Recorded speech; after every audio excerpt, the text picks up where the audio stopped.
Welcome to Season 4 of our Black Gay Diaspora podcast, and to the first episode in the new Bimonthly On the Panel series, where our Black Gay Diaspora podcasts return to join me and sometime others to share insights and experiences on various topics. For this discussion, I am joined by Episode 63's Byron Adu from Australia, Episode 12's Lennox Benson from the UK, and Episode 57, George Kachimanga from Malawi. Thank you to Episode 2, Victor Chikalowe, for connecting me to George. Thank you, Victor. I am looking forward to being in conversation with these three intelligent individuals and to learn more about how we are across the globe and how we connect, celebrate, and encourage each other. So, hey guys, welcome. How are you? Hello. Good. How are you? Doing well. Maybe just to start us off, if we could, or if the three of you could introduce yourselves, what you do, and where you're from, starting with Byron. Go alphabetically. Okay. Yes, so I am Byron Adu. I live in Nam, or Melbourne as we call it in Australia. I created a platform called Every Minority a few years ago, which is for queer people of color to share and showcase their stories and experiences about living as diverse people in Australia. But I've also spent several years working for the state government here in diversity and inclusion policy. About 6 months ago, I took a step back from that. So I'm on what is called a radical sabbatical and just taking a bit of a break. I'm doing some house renovations and kind of thinking about my next pivot and what I will be doing next. A radical sabbatical. I like that. Yeah. Well, thank you for joining me. Thank you for returning. Lennox, can you share who you are? Yeah, sure. So hi, I'm Lennox Benson. I'm currently working at the British Museum in a front of house role. I also write children's books on the side. My first children's picture book was called The Biracial Butterfly, and it's about a young boy who explores his background through musical rhymes and colourful imagery. The second book, which was released, I think, at some point last year, that's called Bo Blue and Parker Pink, and it's a book exploring gender identity, about a girl who's sporty, she likes the color blue, and about a boy who's quite artsy, and he likes the color pink. And it's kind of like a relatively simple and, again, a rhyming story which explores gender identity. The third book, which has been written and is currently being illustrated, it's called The Kingston Prince, and it's about essentially a black queer family of two fathers and their son. And that one, I'm not entirely sure when it will be published, but hopefully soon. It's just currently being illustrated. So that's that. And I'm due to start studying again this year, so hopefully in September. I should be studying at UCL, doing a master's in museum studies. So yeah, that's pretty much where I'm at in life right now. Yeah. Okay. You said UCL? Yeah, University College London. So that's like just around the corner from my workplace. Yeah. I see. Okay. And George, can you share about who you are and where you're from? Right, thank you. Sorry for being on and off. I think today our internet is not that good. Yes, I'm George Kachimanga from Malawi. Currently, I'm working with the Social Justice Foundation. It's an LGBT-led organization that was established last year. But previously, I worked with Nyasa Rainbow Alliance as a programs and operations manager for about 7 years or so. Yeah, basically, but that's me. Before I forget, I wanted to ask, because I don't want to assume, but how each of you identify under the LGBTQ plus umbrella. Byron? G for me. G for you, okay. Lennox? I'm currently somewhat questioning. I initially grew up identifying more specifically as gay, but I think over recent years, I think I'm becoming a bit more pan, but I'm not necessarily sure if it's pansexual or possibly more so pan-romantic. So I would say it's somewhat fluid at the moment, but I think primarily my main attraction is to, other males. But I think it's just becoming slightly more fluid as I age, possibly. Mm-hmm. And George? Gay man. Gay, okay. Okay. To kick us off, the tagline for our Black Gay Diaspora podcast is Together Celebrating Our Global Community. So I wanted this inaugural episode to be about communities, because we're all in different locations. Community can mean not just us within the queer community, but just within our own familial communities, our cities, our countries, etc. So growing up, before you came out or acknowledged your attractions, your same-sex attractions and or gender identities, what was your concept of community? Yes, so for me, before I kind of fully understood my sexuality or racial identity and things like that, community for me was family, really, because it was growing up, it was my mom, my sister and I. We moved around quite a lot. I think we lived in about 8 or 9 houses. I went to about 6 or 7 different schools in different parts of Australia. So that was the kind of only consistent and constant in my life, because friends would change and I wasn't close to extended family members. So yeah, when you're talking about that concept of community, that for me was my community in a sense. And I know that's family, but that was the kind of my world for several years, really, until my mid-teens, which was around the time that we kind of settled in one place. And also I started to understand and explore my sexuality. I know you live in Melbourne. Was this in Melbourne? So this was in a place called Adelaide, which is where I was born, but then we moved to Sydney, which some people may know. Was the largest city in Australia. Now Melbourne's the largest. And then moved around Sydney and then returned to Adelaide and then stayed there for a few years. And then, I think about 7 years later, I moved to Melbourne. And what about you, George? What was your concept of community? Well, it was different before because as it is in the country, since in Malawi it's criminalized, so it was not an easy thing to know much about the community in the space, but much of it was just you as a person trying to understand it yourself, to connect with other people, but it was not easy to have a sense or feel of the community at that moment. And you are in Malawi, but what city did you grow up in?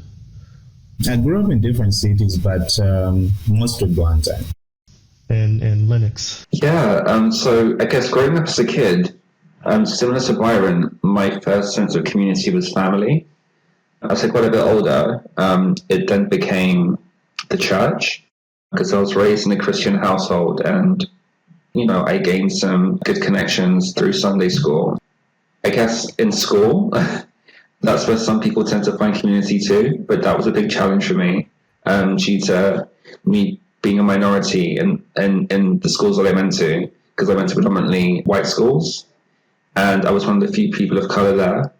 It wasn't really the best experience, not simply because I was an ethnic minority, but more so because I was singled out for, I guess, my sexuality, because for certain reasons people could tell that, I was a certain way, so it became a bit of an issue.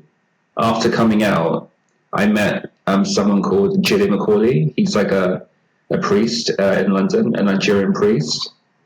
And through him, he introduced me to all these other fabulous Black queer men. And through them, I eventually formed a network, and they soon became my community. But it's not just limited to, the community of Black queer people. I've also connected with other people from different backgrounds. For example, one of my mentors at the moment is an elderly English woman. Yeah, I'll ask, or I'll bring that up a little bit later about being queer and as we get older, because that was something I remember in my episode with George that you brought to the table about how we can support each other as we age, as we get older. not, of course, as we get older for ourselves, but also for the community that's already here of people of a certain age, and how we can support them and let them know that they're still a part of the community. I just wanted to say from my own personal experience that I relate to, in some ways, what you shared, Byron, and also what you said, George, as far as moving around a lot. So I never really felt part of a community specifically as a Black person for that reason, partly. And then also growing up in Arizona, which is one of the states that doesn't have a hugely large Black population. Yeah, and then I didn't have the religious community that you brought up, Lennox, because we didn't go to church that much. And I know, at least from an American or a Black American perspective, the church is a very strong component in Black communities. In a generic sense, it's like, community for queer people is going to a particular neighborhood. But, there is that for those of us, especially those of us who come from countries where we are in the minority, where we have these sub-communities too. So, yeah. Mm-hmm. And then as far as perception, because Byron, I discovered you through your article, just pulled up here. I tried to be a homie, but I wanted to listen to Britney. Great title. But I related to it because of the expectations, either before coming out or after we come out, of us being specifically male, Black, or people of color, and being queer, and those expectations that we have in our formative years of how people or what people expect of us within our families and then in the larger communities. And to put that out on the table, what was each of your experiences with that? I guess I'll ask you again, Byron, since I referenced your article. I thought I'd let someone else go first. I think there's, like you're saying, Eric, there's some parallels between maybe our early lives, because for me, living in places in Australia, but particularly Adelaide, which is where I was born and spent most of my kind of formative years, there were very few people of color, let alone people that were Black or from African backgrounds. So I had very little to draw on in terms of who I could be, what I could look like. It was very much about M&M's, Tossy, of the thing they called the D12, and that kind of like hoodie, baggy jean kind of things that people at school would expect or think that I should dress like. There wasn't that kind of tapestry and diversity within the Black community that you can see now. You have more access to that because there are so many more diverse representations. I look at someone like Lil Nas X and think I wish he was around when I was younger, because it was just kind of unimaginable, at least people within my network, for a Black person to be gay. Having to kind of work things out for myself, but at the same time always having these kind of outside influences and projecting an idea of who I should be. And that's taken time. That's taken a long time, actually, to kind of work through who am I and what am I about, and am I this way because of what other people expect, or is this being true to the essence of who I am?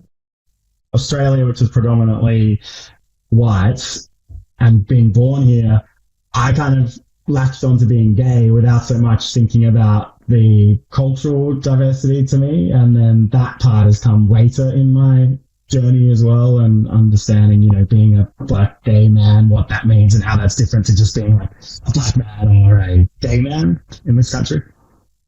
George, for you growing up in Malawi, were you aware of gender expectations around being male? Yeah, as a country, Malawi is deeply rooted in culture as well as religion. So there are a lot of stereotypes in the country in relation to gender roles and stuff.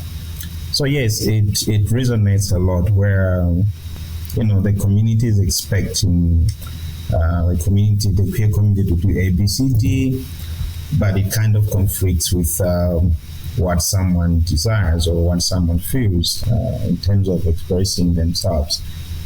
So I can relate to the Britney Spears.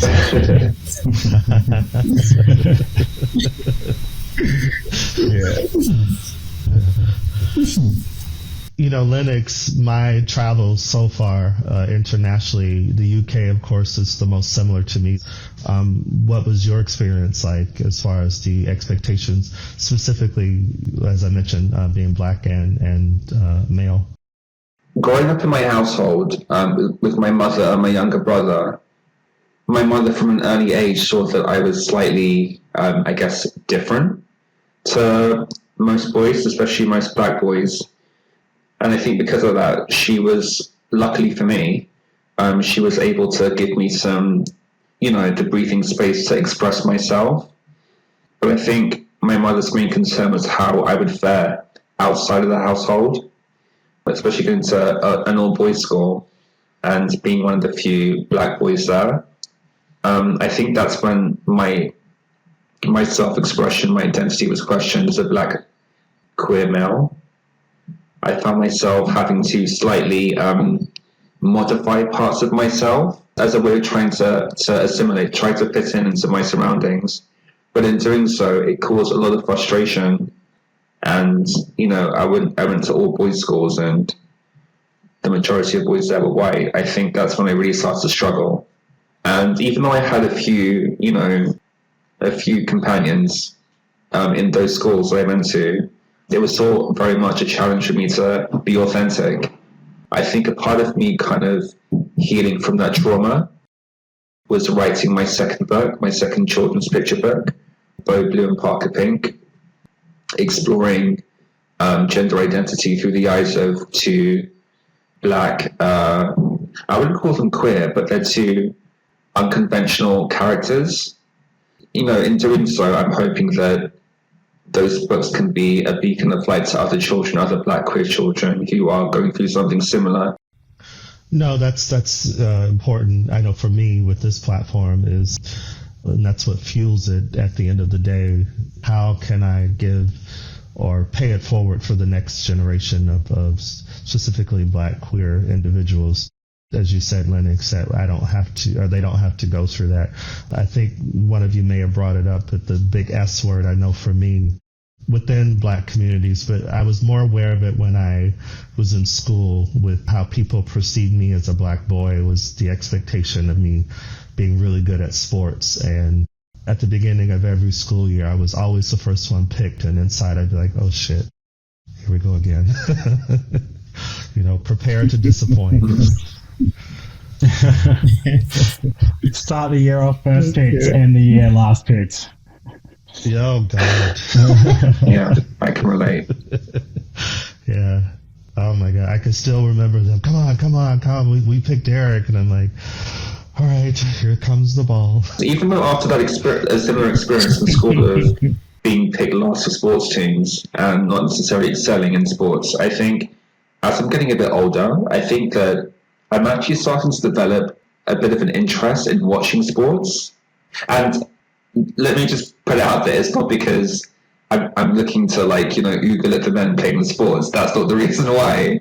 But it's more so because I'm developing a slight, genuine curiosity about sports and somewhat an appreciation too. In a way, it's kind of like me becoming more of the person that I dreamed of becoming when I was younger. A friend suggested that perhaps I could join a gay sports team. I think that's one small step, kind of like me, living that dream and possibly healing that trauma from childhood when, I was the last to get picked. So just putting that out there. I recommend that. When I moved to Sydney a few years ago for about 14 months with work, I didn't really know many people there, and I thought, I've always been interested in sports and playing sports and things like that, but I joined a gay tennis team there, and that was a really great way to kind of connect with people and make friends and just feel a little bit more settled, and I felt safe as well, which is something that as a gay man has felt a little bit. As I got older, I came out of school and there were homophobic stuff in sport and things like that, I kind of stepped away from playing sports for quite a few years. So yeah, I think if you can find a team where you can do that, that's really good. Yeah. And I like the idea of healing too, because I know for myself, and it's not unique to us, I think most of my gay friends, regardless of their background, their ethnic background, we all share these stories of sports and how there was a lot of trauma around that. I've never studied it, but I wonder if the reason why there's less interest for most of us males is because consciously or unconsciously we're aware that that's a way that we will stand out. I can't hide in this type of environment.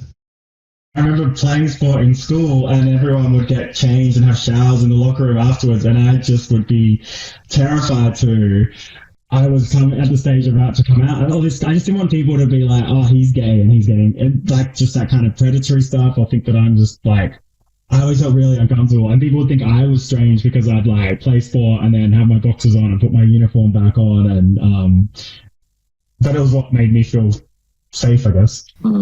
Yeah.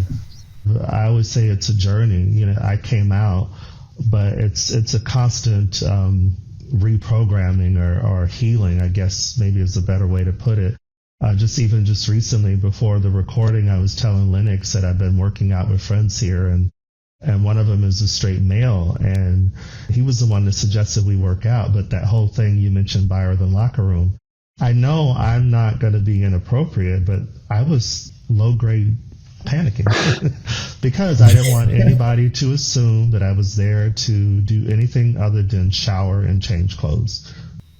I sometimes feel like my thinking hasn't necessarily caught up sometimes to how far some other people's thinking has progressed in that. So over the last 5-10 years, how a straight man might feel around a gay man, whether it's in a sporting environment or socially, has changed quite a lot. And sometimes I'm still caught back as a 19, 20-year-old rather than a guy in his 30s with other straight men whose thinking has progressed because they've been exposed to so many different ways of thinking and being. I just wanted to add, on the subject of healing and kind of like becoming more authentic in regards to sports, do you think that perhaps like with the coming out of, various athletes, do you think that's possibly encouraged some queer people, specifically gay males, to, explore that side of themselves, exploring some territory which they thought was kind of like alien to them? Because sports is generally seen as something being very classically masculine. So I think with some athletes coming out as gay, and also with the creation of gay sports teams, I think it's kind of like it can be a therapeutic vehicle for people to explore that side of themselves, which was often suppressed when they were younger. Good question. No, I agree. I think there's that element of hypermasculinity that has made some of us feel uncomfortable over the years. But also, I don't know about other countries, but here in Australia, our kind of national, we call it football, but it's different to your football, soccer. It's another sport called football to confuse things. But, they've started doing pride rounds and things to make people feel more comfortable. I think when you start seeing that at like national level of quite popular sports, that starts to open those gates of acceptance for people. And nothing's perfect, because there was just a player on the weekend who used a homophobic slur against another player on the field. He got a suspension for that, but so you still know like not everyone necessarily is on board, but yeah, you start at the top. And then we've seen at the Australian Open with the tennis, there's like a side tournament which is for queer people that runs at the same time, and there's so many queer sports clubs now. So yeah, I think that people coming out and creating environments of safety or demonstrating leadership has helped a lot of queer people feel more comfortable. Yeah. What is your take, George? Because you're, of the four of us, you're on the continent of Africa, southern Africa. Have you noticed any changes over the years with people coming out internationally in sports, specifically black or males? In our context, it's kind of different. Looking at the country, for example, it's not possible to have gay teams per se. But I would say that I've seen sports as a tool where people are also able to express themselves freely, especially from the community. I've seen a lot of queer folks joining, let's say here, netball, and it's not an issue per se. Yes, it plays a role, but it doesn't have a big impact in our kind of setting. But yes, over the years, there's been an improvement. But at the moment, it will be very, very difficult to say that, okay, fine, this is a gay team, and then people can have can play against them or something like that. It can't just come out to the whole nation like that. It's a totally different environment. But I do agree to the point where individually people are able to express themselves through sports, because they feel like those are the spaces as well that they are most welcome, regardless of their status. Now, if I remember correctly, Malawi being LGBT is not illegal. Yes, being LGBT is not illegal, but the act is illegal. Yes. Okay, the act is illegal. Okay. We've been talking about, of course, us all identifying as male, or being perceived as a male.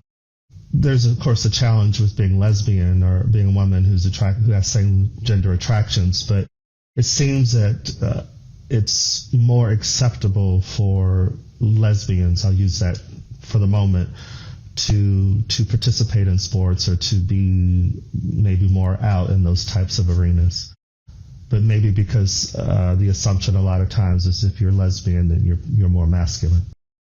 We would say so. As I'm saying, it's always it also goes back to how the society perceives people.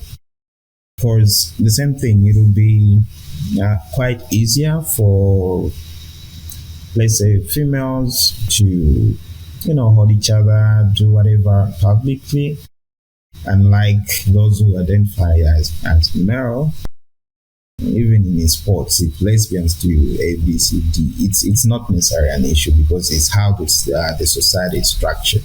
So it brings a challenge for those who identify as male or male to express themselves, to participate in some events, because of the perception that the society has in the country. It's definitely a lot to ponder. And I've kind of been focusing at the moment on how we deal with the outside world as far as specifically our gender identity or orientation. But prior to coming out, what was your awareness or perception of the queer community or communities, depending on where you're from in the world? Like, did you have any concept of this community of gay people? When I first became aware that there was a gay community, from about as young as, I don't know, I guess about 7 or 8, I was always rather somewhat frightened, actually. But that was partly because of the stories that I was told by people within my family. Sometimes, like, if we were together in a group and we were watching a TV show and there was a queer character on the television, like an aunt or a cousin would make a comment saying such things as, oh, those people. And I always associated that phrase, those people, in a negative light. That further caused me to kind of like suppress parts of myself which may have appeared, somewhat flamboyant or, stereotypically queer in some way. But I think as I got older, my sense of what the gay community was like started to shift slightly. I think partly because I started to make some platonic queer friendships when I was a teenager and in my late tweens. I think those friendships were pivotal in shifting the narrative within myself about how the queer community can be. Though I did used to sometimes hear stories from those friends of how they had some gay friends or some gay relatives and how the lifestyle that they led was rather, I guess in some ways could have been seen as quite toxic. So there was this one TV show in the UK was an eye-opener for me into one side of what the gay community is like. It was a show called Queer as Folk. The main characters, they're all white males, and to an extent, I could still relate to them, but there was one character in particular, I can't remember his name now, he's quite a famous actor now, but he was portrayed as a school teen, and he was kind of like being introduced into the gay, the gay world, well, at least one side of it, through like some older gay men. Through his experience, I kind of like thought, okay, is this what the wider world is like for the gay community? And I was just thinking, is this something that I really want to be a part of? It seemed to clash with the values that I was raised with in a Christian household. I was seeking, Black queer people, like people who could possibly be mentors. And I found one, as I mentioned before, Julian Macaulay. He was a Nigerian priest in London who runs inclusive church services. And I thought, okay, this seems more like my cup of tea. Fortunately, I guess, he introduced me to another side of the queer community, which was more in line with my values at the time. I think it's so beautiful, Lennox, that you were able to connect with him and find community, or a different part of the community, in that way. Because, yeah, it's definitely something that I didn't have the opportunity to do here. Mine was more, this is this community, gay community, party, sex, drugs, rock and roll, that kind of thing. And the kind of nuances of that. And then growing up in a small, at this point in a small town, and being the only person of colour, most of the times I'd go to the gay bar. I didn't know there was anything else out there. And then moving to Melbourne, and I did meet queer friends of colour that would still be doing the same thing, like going to the gay bars and just being like the only people of colour in the gay bars. I've moved away from that lifestyle and things like that, obviously focused in different directions, but it is still hard to meet, I find, for me at least, around my age, which is similar age to you, Lennox, queer people of colour who are not part of that kind of partying, clubbing world. There's no kind of inroads or ways to be able to find them, so to speak, as easily as I would like. I do wonder. Oh, sorry. I was just saying, we need the priest here.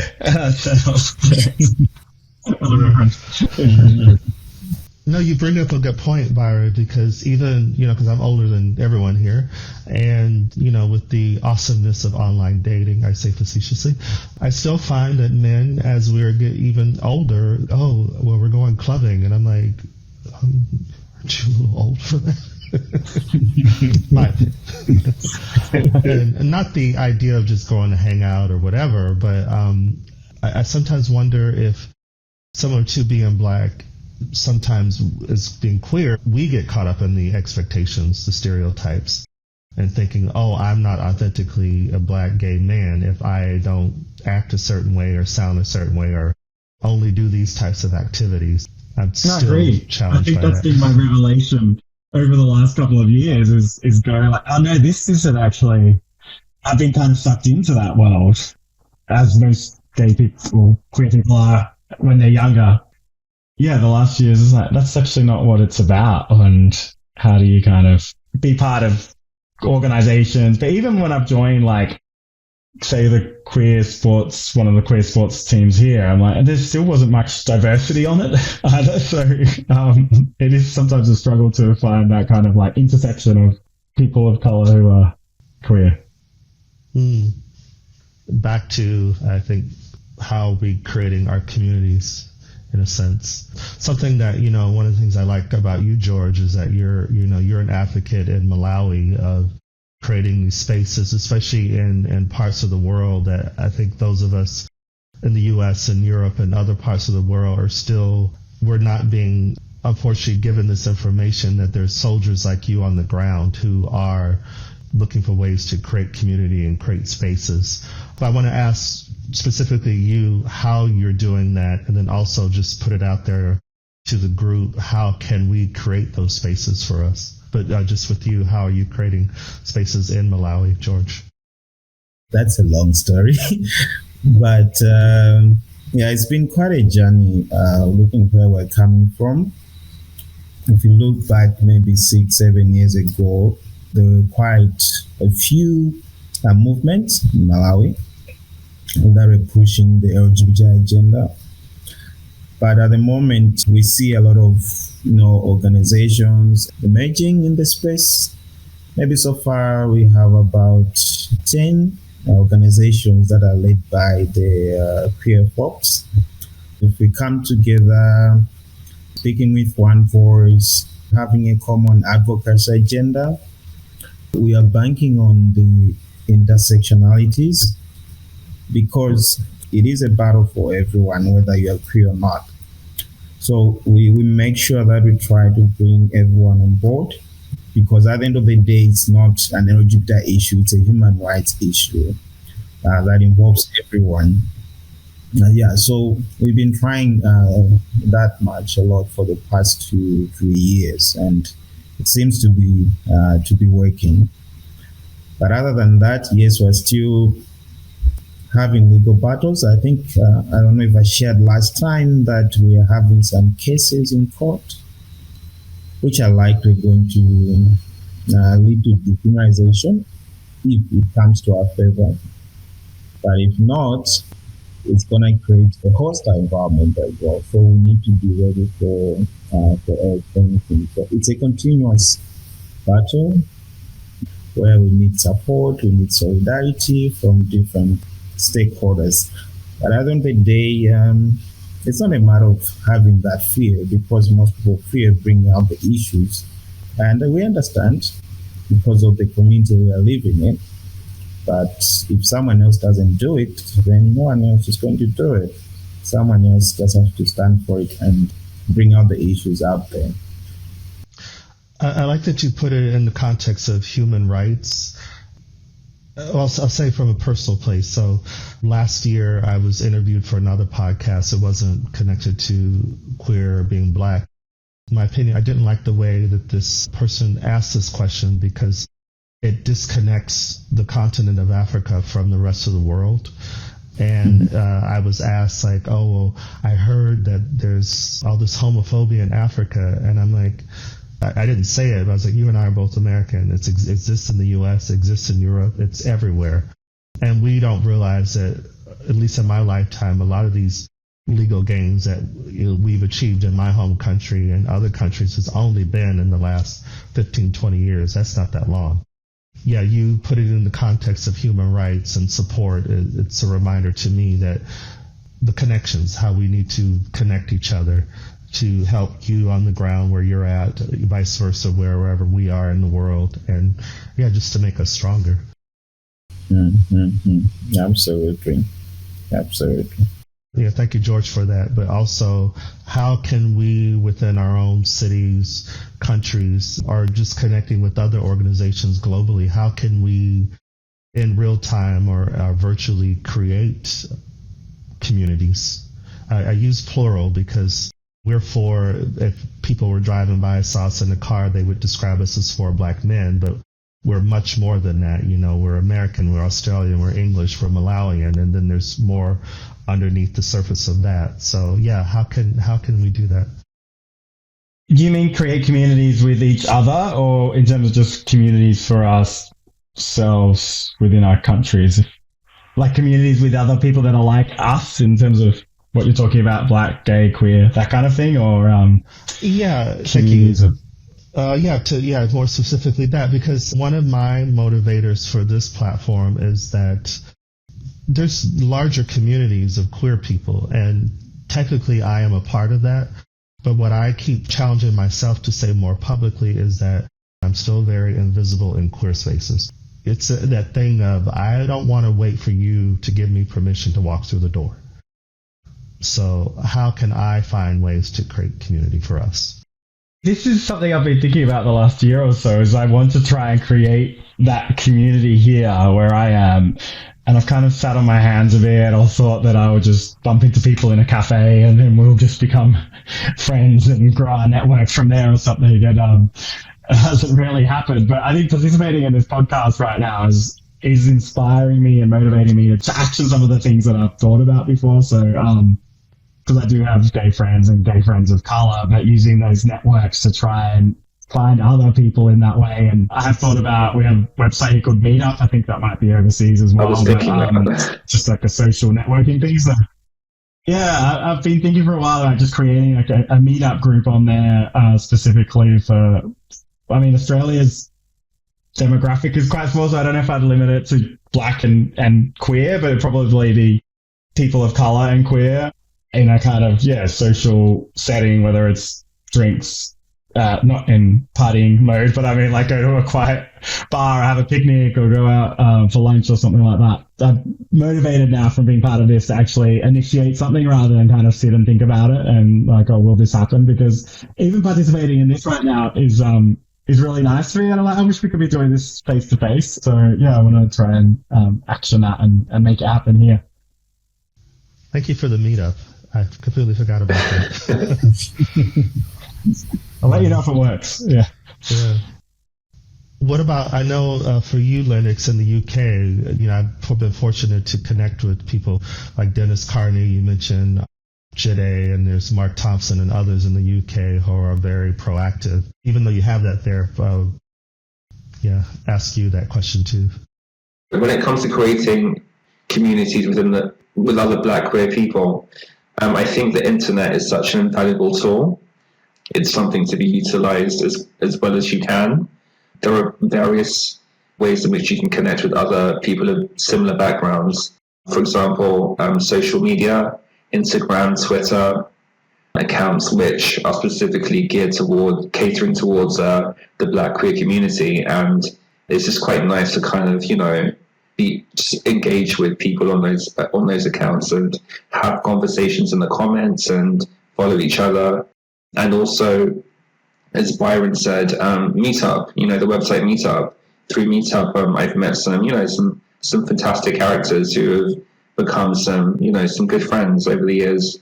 I think the discussion of the queer community is being brought up more now, more than ever before, as opposed to being swept under the rug.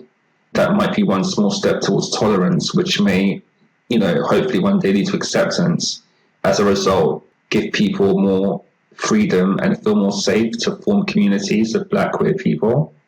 Those of us living in Western countries, I think just by us leading by example is shining a light to others who are living in other countries where they can't be their authentic selves, but they can keep the hope that they can also too one day feel free, feel comfortable, feel safe to form a community of other like-minded Black queer people. Thank you both for that. You both just said that the answers are already there. The internet, Meetup, connecting, this platform, hopefully, like with George and how I met George through Victor Chikalogwe, or how I know there's individuals like George and Victor in Malawi, there's Casey in South Africa, there's Ruel Okea, who I interviewed in Kenya. So, yeah, the answer is there. I just needed to maybe slow down a little bit to see it. So thank you for that. But George, for you, being in a majority Black country, that question to you also. The answers are already there. Yes, as mentioned about social media, I was just listening because in my head I was trying to, it was sounding now like a project as well. And so, sorry, that's my thinking in another context.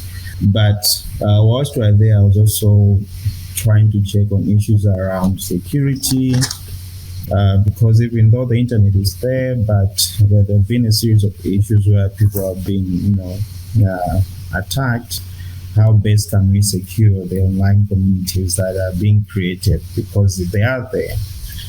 But I like also the other part where you touched around, leading as an example, as a beacon of hope to other countries. That is very important, because that is also how we were, encouraged to do our first Pride Parade in Malawi, because it was an observation from what are other countries doing, So there is hope that at least we can do something. So yes, if that continues, I believe over time we should be able to shift minds. We should be able to change a lot of things in our respective environment.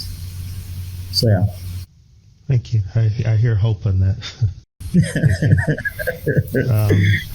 If it's okay, because I know we need to wrap up, if you guys would be open whenever our schedules are open for all the four of us to create a part two, because I feel there's more here, and I do have a few more questions. That's, of course, if you guys are okay with that.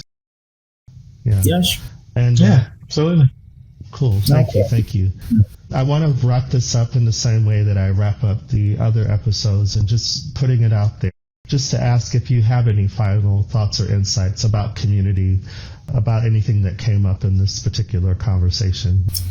I'll start. I'll say thanks for this meeting. We are talking about connecting with the community. I'll reach out to Lennox and Byron to see how best we can also interact moving forward. So it's been a meaningful discussion. Thanks so much for this platform. And also, one of the learning items that I also got from here is to do with the issue around the sports. It's coming at a good time because someone was, I think, approached me 2 weeks ago, was asking why we are not investing in sports to do with the queer community in Malawi. So I didn't have a lot of answers around it, and seeing that it's also coming out in this conversation is something that we also have to work on. So yeah, I will be contacting you guys to check how best we can do that in Malawi, since we brought it up in the space. It is quite insightful. Otherwise, thank you so much, guys. Oh, thank you. And you, Lennox, in London? First off, I'd just like to thank you, Eric, for creating this platform and bringing us all together to have this discussion. I think your platform is one example of a community which can, empower, enlighten, and inspire other people, and also be a source of comfort, because I think that, at least in my humble opinion, I agree with the maxim that no man is an island. And even though some people may describe themselves as being lone wolves, I think naturally as humans, we're social creatures. We generally do need people. We need each other.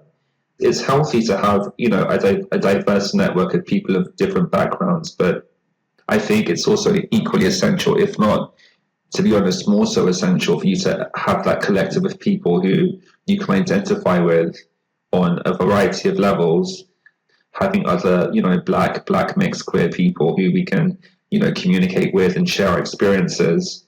So I think your platform, Eric, has been, to be honest, it's been a beautiful way of bringing us together and having these wholesome discussions. And again, on the subject of sports, as George mentioned before, I've been thinking more so about sports now, not just simply watching sports, but also possibly participating, because I find that by being physically active, no matter what age you are, it has so many health benefits, holistic benefits, not just simply physical, but also mental as well. I think once you're active, your mind becomes more open, like a parachute in a way.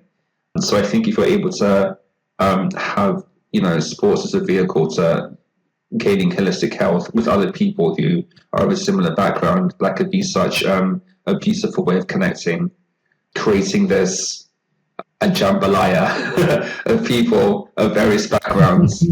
I think in a way it kind of like helps enrich my life perspective and can help make me a more well-rounded person and give other people a chance to share their stories, because we're all in this together. So thank you for that.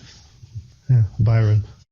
In a similar vein, firstly, shout out to you, Eric, for enabling these connections and conversations. It's such a great platform for people, and I love that it's out there and accessible for anyone to look at, and I particularly think about like young, queer, Black people being able to access this and know about the diversity of Black voices globally. It's really impactful. And I love what Lennox said about the tapestry of the kind of people and community that we have in our lives. I think that is really important as well, because yes, we are Black and queer or on the part of the LGBTQ plus community, but having that diversity of voices and experiences in our lives is really enriching and really important, I think, as well. And my kind of like message would be for people to kind of maintain the essence of who they are, which is something that I think I lost at times in my life, thinking that I needed to be or behave in a certain way or live a particular type of lifestyle. And I think it can be really hard when you have those external pressures to not be persuaded by that or to doubt or question yourself. But if you do have a good sense of self, I think that helps in terms of like where you head in life and the types of people that you attract around you as well. Thank you. Thank you, each of you, for this. I'll admit I was a little nervous in the beginning, which is always a good sign for me because it means I really care. But I want to thank each of you for joining me for this first episode of these types of discussions. And I heard diversity and tapestry and another word, jambalaya. I love that. Because one of the beautiful things that I'm learning with this platform, and specifically with the four of us, is we're four, use air quotes, black men, black queer men, and we all have these, beautiful different accents and these backgrounds and these cultures, and all of them are important. So I thank you guys for coming out to this. Thank you, Eric.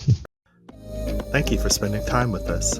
If you enjoyed this episode, please rate, comment, and subscribe. Share with your friends too. You can also follow us on Instagram at Our Black Gay Diaspora and on Twitter at BLK Gay Diaspora. Until next time.